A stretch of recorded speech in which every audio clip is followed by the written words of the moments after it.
How to see your achievements on Xbox Mobile. Hello guys, in today's video I'm gonna show you how to see your achievements on Xbox Mobile. First thing, go to Xbox Mobile,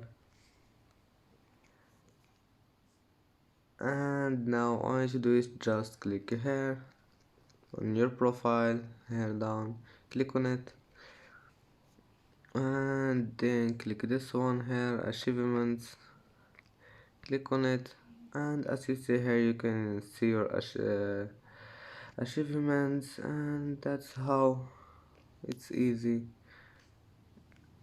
And as you see you can compare it with someone, and that's how to see your achievements on Xbox Mobile. And that's it for today's video. If you like this video, don't forget like and subscribe, and see you in the next video.